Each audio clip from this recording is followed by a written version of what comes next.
Hello everyone. Today on this episode of Startup Charcha, we are meeting a lady who have put all that she learnt in agri-sciences to work. She has formed a startup, FarmFresh Bangalore, to make healthy food available to the society and to bring sustainable growth to the connected farmers.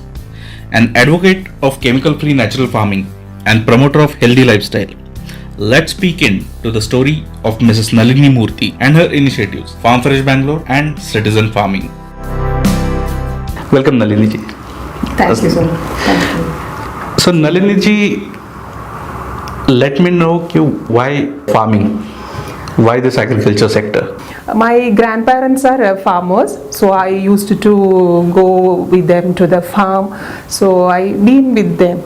So I have a passion and I chosen that for my profession as well. We have seen your profile that you have been connected with multiple businesses, multiple forums as such.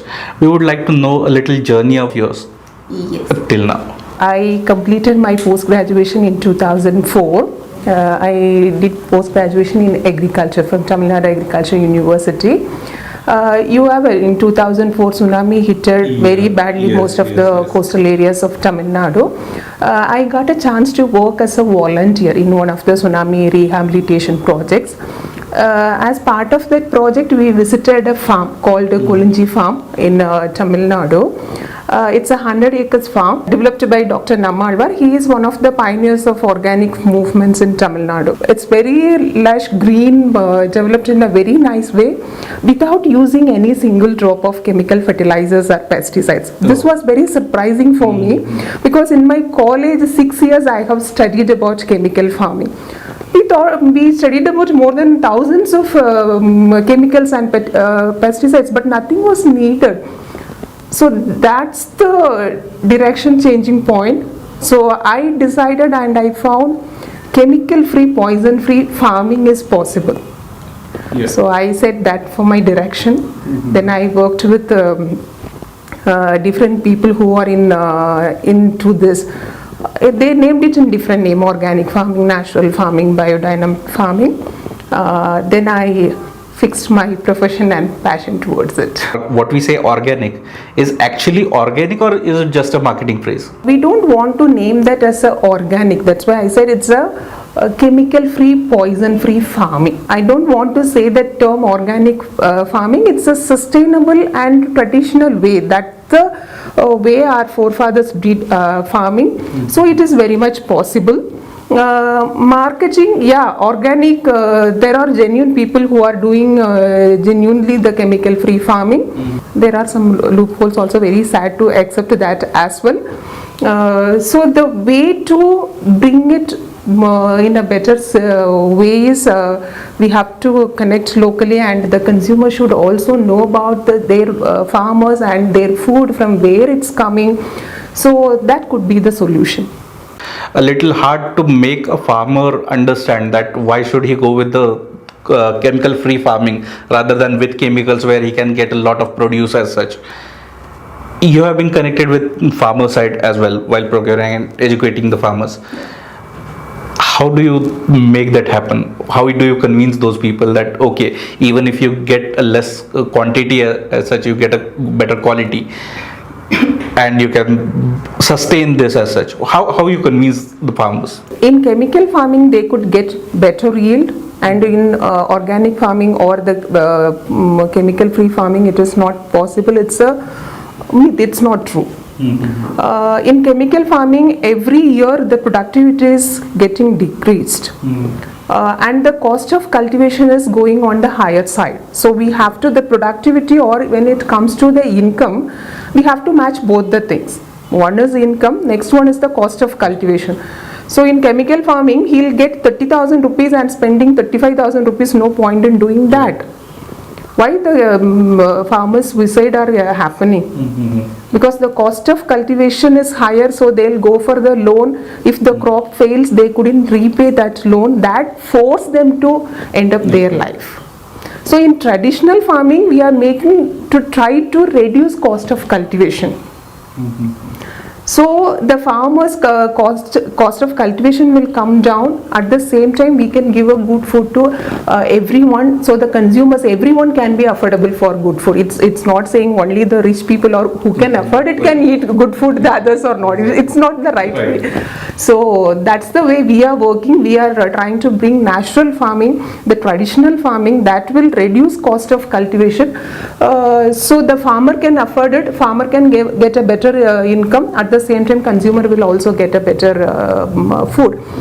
So when farmers start realizing that, definitely they'll go for it. When we look at consumers, I have seen multiple packages that you provide to your consumers.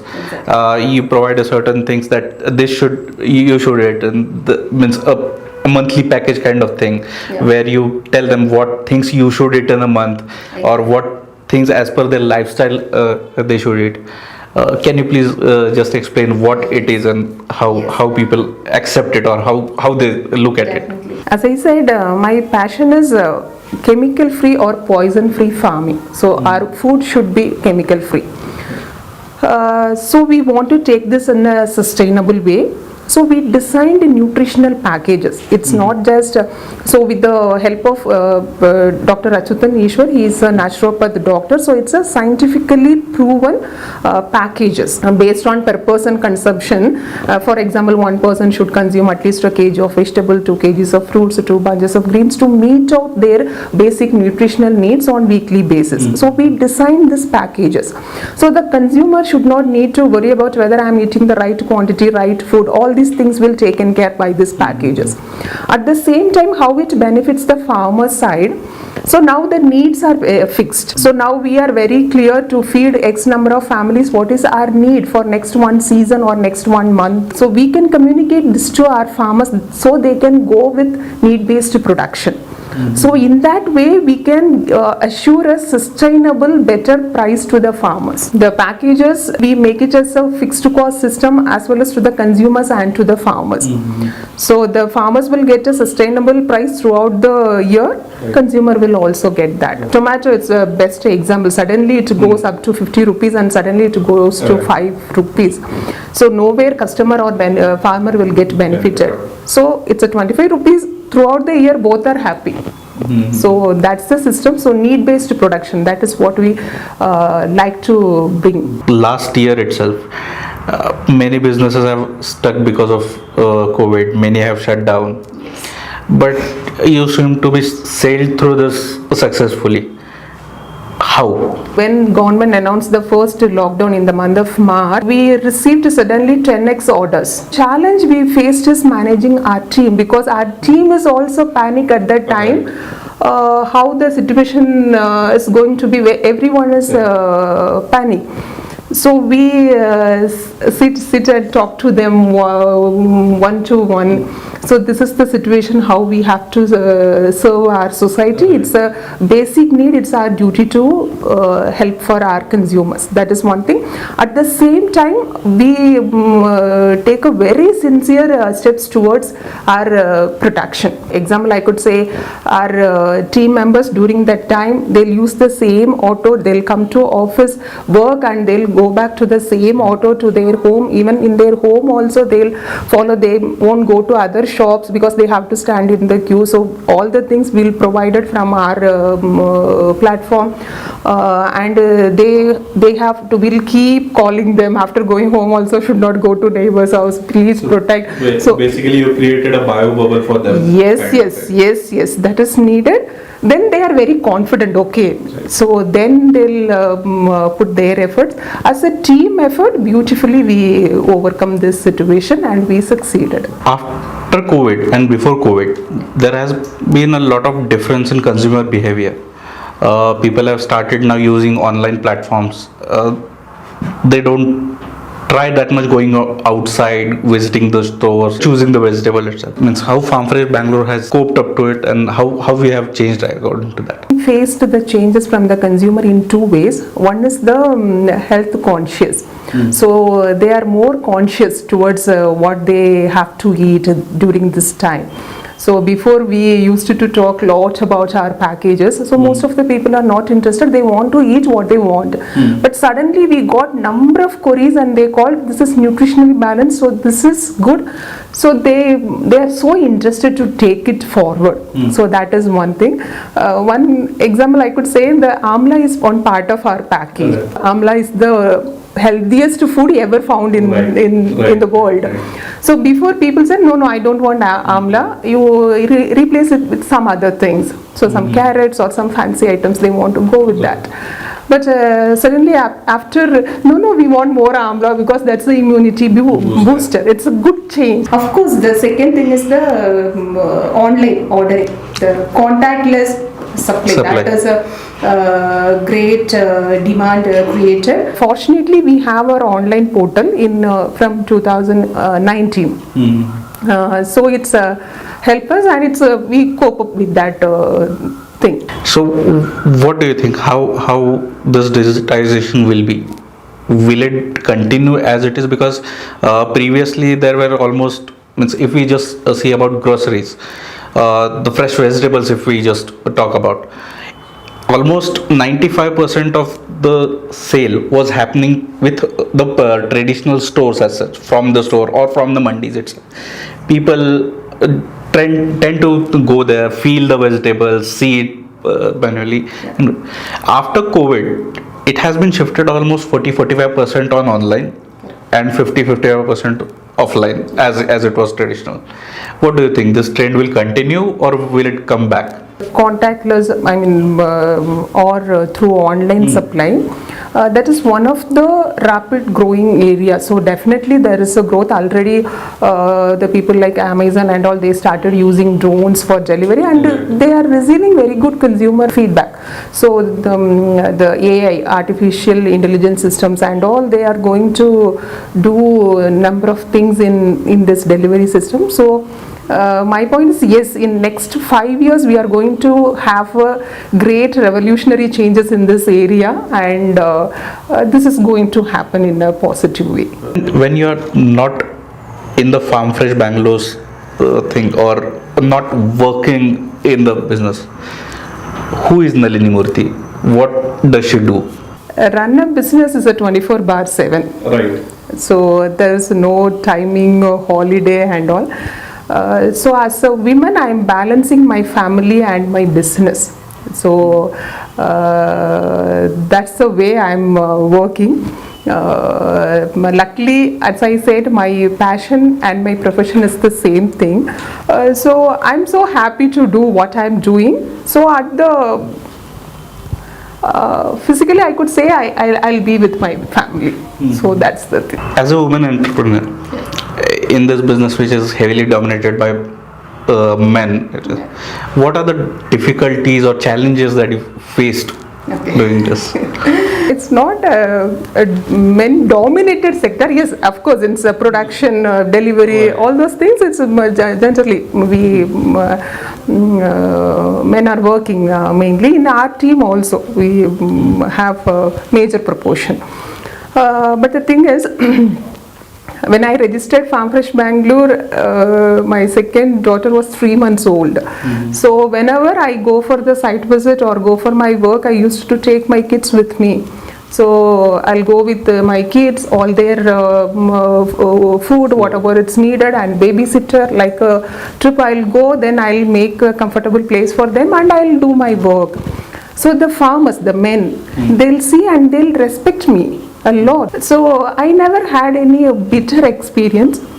So they are very supportive and respectful with us. Yes, sometimes actually we are dealing with the perishables. Evening they will do the harvest and send the items, the vegetables midnight off timings and all. So sometimes we will face it, the vehicle may get breakdown, some things happen. All the times we are facing that challenges. So the people used to call me, I will pick up the call. They never expect a female voice. So I'll say, okay, what happened? Oh, madam, okay, then they'll start. They'll never expect female, but we'll ask, okay, what happened? Then they'll respectfully answer, this is the situation, so what to do and all. Farm Fresh Bangalore, What is the difference from other organic businesses or as such? What's the difference? What's the model? The business model. So Farm Fresh Bangalore is incubated by the Fractal Entrepreneurship Foundation. So we are following fractal models in our business. Okay. So the first thing is there is no hierarchy, boss, subordinate, all those things. The cause is the boss. We have to give a good food to the society as well as give a sustainable income to the farmers. So this is our cause, and this is the boss. So here we all are equal. Everyone is doing their role. I'm doing my role, packing team is doing their role, delivery team is doing their role. Everyone is equally important. At the same time, we are creating an ecosystem that everyone can earn equally. So that is the beautiful system we like to create in this our fractal model. So no one is the employee. So everyone is a entrepreneur. Then they can take it forward in their life. Trying to get into the agri business as such. More the new generation, most of the time they are going after IT sector or the other sectors which are, what do we say, glamorous as such. No one wants to go and do farming, or no one wants to get that least glamorous sector as such. It's too hard work. Hard work is involved into this.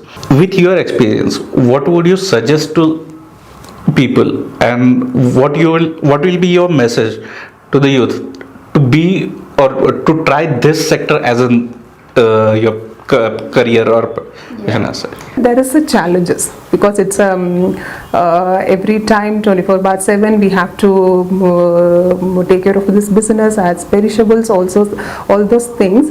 But the prospects, opportunities, I'm telling, 80% of the population is involved in this business. In all the business or factory, in any business, if you give X number of input, you will get less than that the output. In only farming, if you put one seed, you can get 10x yield.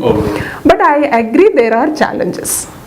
Due to, there is lots of reasons. In a country like India, the marginal land holding, lack of infrastructure facilities, many reasons I could say. There are challenges. There is a huge opportunity. There is another world. You can do a better thing to our society, as well as you can earn for your livelihood. We wish you well with the business, and let's meet you again. Thanks for the time. Thank you so much. It was a pleasure talking to you. Thank you so much for this opportunity.